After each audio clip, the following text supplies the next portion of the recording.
welcome to a BrailleDash video. In this video, I am going to show you how to play Don't Llama. Alright, so in front of me, I have the card game. It does have the Braille structures in the front, and it does read Don't Llama. So I'm going to take out the elastic it comes with to hold the box together. My business card is at the bottom of the box, so just so you know, if you take out that elastic, the card will fall out. All right, so inside the box, we have the chips, we have the cards. So I'm going to pull out a small deck just to give an example, and I'll have the chips out on the side. So putting the box to the side, I'll have the chips here, and I'll have the deck I'm going to use here. All right, so Don't Llama is a 2 to 6 player game. This game is similar to Uno, where you are playing cards in the middle of the table.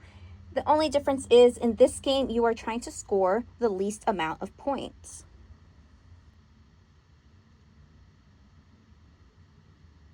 So what I'm going to do, I'm going to show how these chips work. So we have white and black chips. So I'm going to take out a white and a black chip to show. All right, so we have the two chips. The white chip is considered 1 point. The black chip is considered 10. Again, the goal is to get the least amount of points, so you want to have the least amount of black chips. The black chips do have a tactile marking on them, so you'll be able to distinguish between the black and the white if you can't tell the colors apart. So I have these chips on the side. The reason you have the 10-point chip is in case you reach up to 10 of these little white chips, you'll just trade it out for this black chip.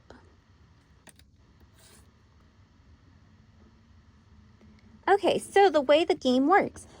This, again, is between 2 to 6 players, and every player gets 6 cards. So I'm going to draw 6 here. 1, 2, 3, 4, 5, and 6. I'll put this deck over here to the side. All right, so I'm going to open up my 6 cards, and okay. So if your cards are upside down, don't worry. I do have the Braille labels, so it's adapted for that. So if the card's upside down, you'll still be able to read the Braille right side up. So here I have the 1 card. I have a 2, I have a 5, and I have a 6, and I have 2 llama cards. Note, the llama cards are considered 10 points at the end of the game. So the way this works, again, you're trying to get the least amount of points. You are trying to get rid of all the cards in your hand because whatever cards you are left with in your hand will be counted up as points. So here I have a 1, a 2, that'd be considered 3 points. You add the 5. That'll be the 8 points, and so on. Again, llamas are 10 points, so you would add 10. So this is 10, 20, and then we keep going, 26, and we just go on. So what we're going to do is we want to draw the middle card. So we're going to draw this middle card. Right now, I am playing as 1 player, but again, this is the same if you're playing anywhere between 2 to 6. So here I drew a llama card. So the way the game works is you play the same card that is in the middle, or you play a card higher. Llamas are kind of like a 7, so you play 1, 2, 3, 4, 5, 6, llama, and then you reset back to the beginning. 1, 2, 3, 4, 5, 6. So that's how the llama cards work. So here in my hand, I do have 2 llama cards. The cool thing with this game is that you play as many cards as you have in hand. So here I have a llama card. It's still my turn, so I could play another llama card. Now, let's say, I want to keep going because, of course, I want to get rid of all these cards in my hand. I could play the 1 card because, again, it's 1, 2, 3, 4, 5, 6, llama, and then it goes back to 1.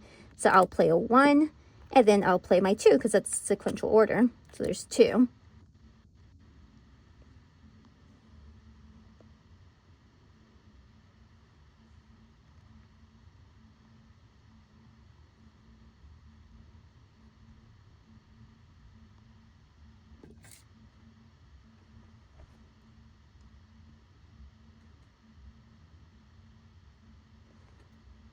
As you can see here, remember I do have a 5 and a 6 in my hand. I could play these one after the other. However, right now, because the card in the middle is a 2, I'd have to play a 3. I don't have a 3.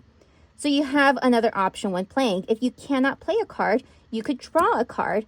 Again, you could take your chances and say, okay, I'm going to stick with the 6 and the 5, so I'll keep 11 points. So you could say you quit. So you would put your cards face down, and you'll let everybody else play until everybody's finished playing their cards that they could play. But say you want to take your chances and say, well, you know what? I feel like I may be able to pull a 3. So you could draw. So again, you could play, draw, or quit. So I'm going to draw a card to see what I get. And I got a 4.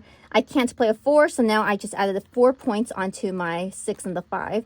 So there's no choice I have here. I could draw again and hope I get a 3, but now I'm just adding more points into my hand. So if you want to take your chances, go ahead and draw. But I think I'm comfortable with my 15 points. So I'm going to put my cards face down and say I quit. This goes on until everybody has played their cards. And if somebody runs out of cards, so say I was able to play all my cards. So say there was a 3, I would put my 4, I could put the 5, and then I could put my 6. And I've run out of cards in my hand. If you do manage to run out of cards in your hand, you can get rid of one of these tokens. So say you have been playing for a while and you've reached 10 points and then you have the white chip, so now you have 11 points. So I got rid of all my cards. That means I could get rid of one of these chips. And guess what? You could get rid of any of them. Obviously, you don't want to get rid of your white chip because the black chip is worth more and you don't want a lot of points. So I'm going to say, okay, got rid of all my cards. I'm going to get rid of my black chip and I'm keeping the white chip. So I put the black chip back into the pile and now I'm down to 1 point. The way the end of the game is triggered is if somebody reaches up to 40 points. Once somebody collects 4 of these black chips, the game is over. And from there, everybody counts the chips that they have, which are their points. And whoever has the lowest amount of points wins the game. If you are interested in buying your own copy or buying it for a gift, you can check out my Etsy shop. I'll put the link in the description. And you could play this along with your friends and family.